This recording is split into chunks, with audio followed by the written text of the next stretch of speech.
Alright, so today I'll be teaching you guys how to properly hit a softball.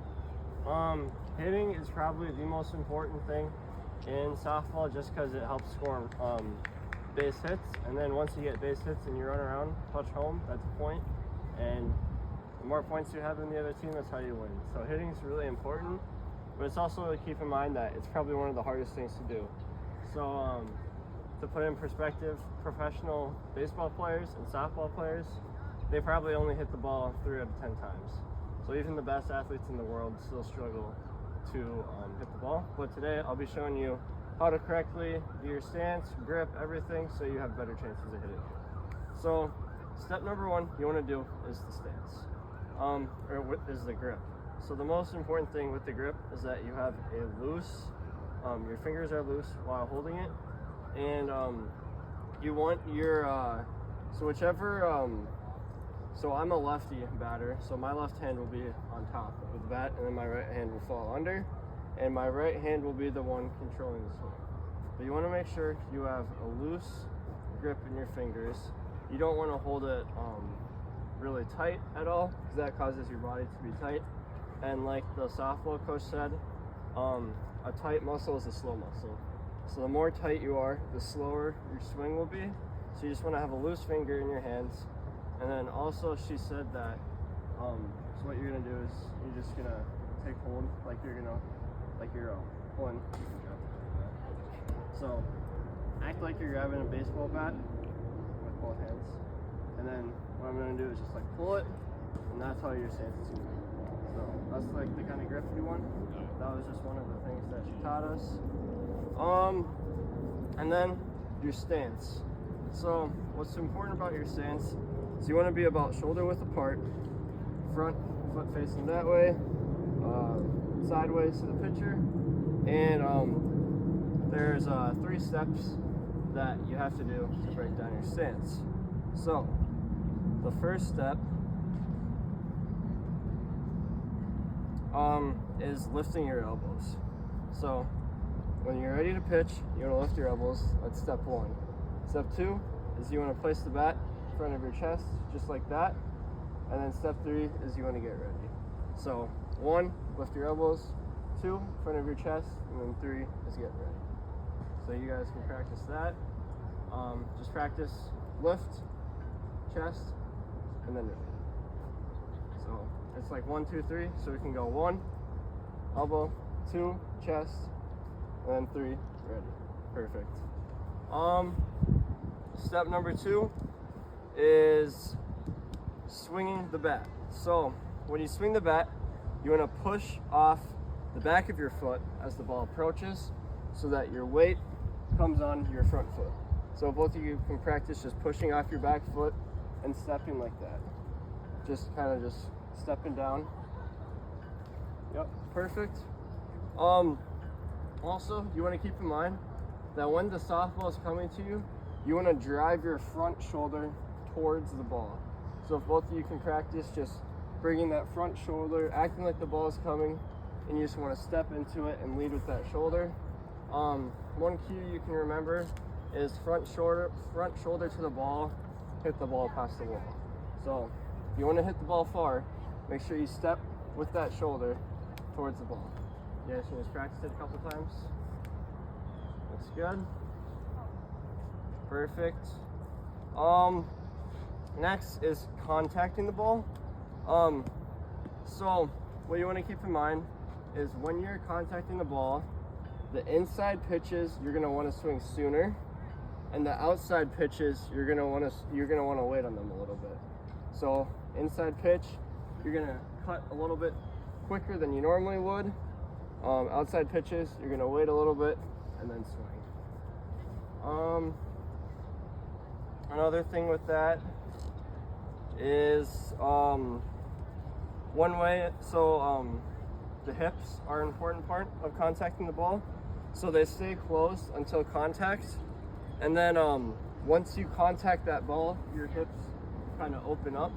And so one way you can practice it, you can just drop the bats down as if you're throwing a backhand punch. So get your dominant hand back here, and you just want to practice throwing a punch your hips are closed. Once you contact that person, your hips open up. It's the same batting wise.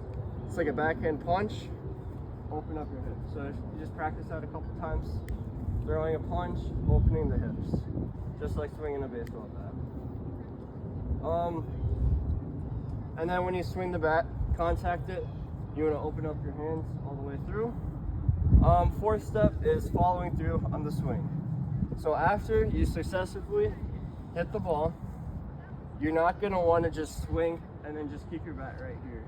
You're going to want to swing, open up through. So imagine your back is to a wall.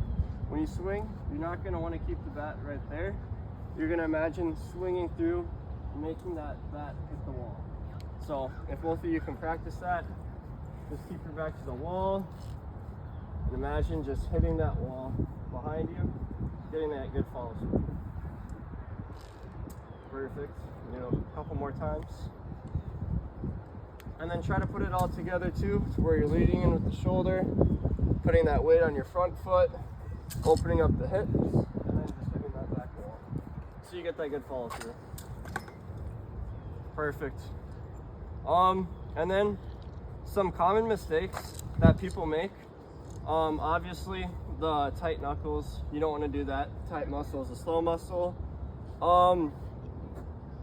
Also, when people swing the bat, they like to, instead of driving their shoulder down, they like to pull their shoulder away from the ball.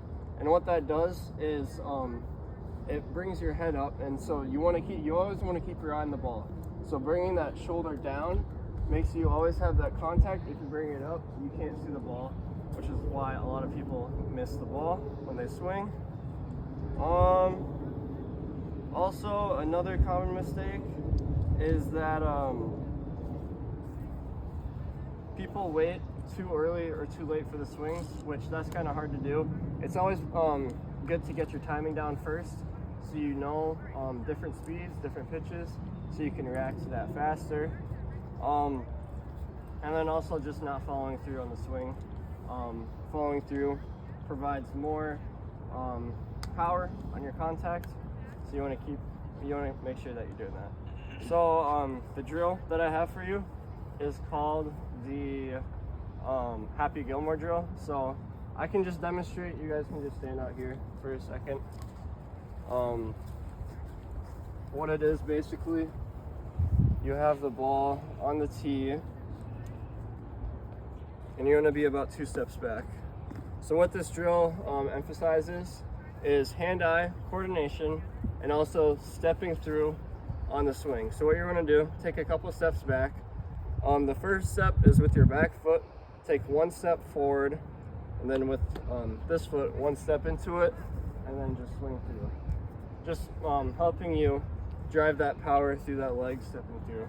So, and sped up, it kind of looks like this: back foot, step forward, boom, swing. So you guys want to do a couple tries at that? You can go first. Use a couple hits. So yep, as a righty, you would stand on that side of the... Here? Yep. And with your back foot comes in front of your front leg. Yep. And then that, and then swing. Yep. So just put it all together. There you go. You can do one more.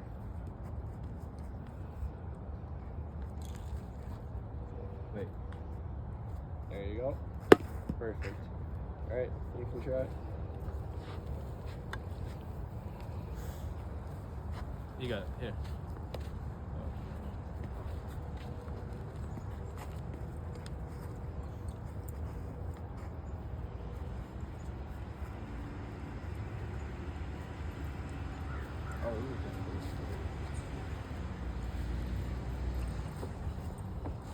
There you go. There's one more. Also, if you want to do this slower too, to help break down your steps, you can do that, but more experienced players can do this faster too. So whatever level you're at, that should be your speed. Perfect. That's how to hit a baseball.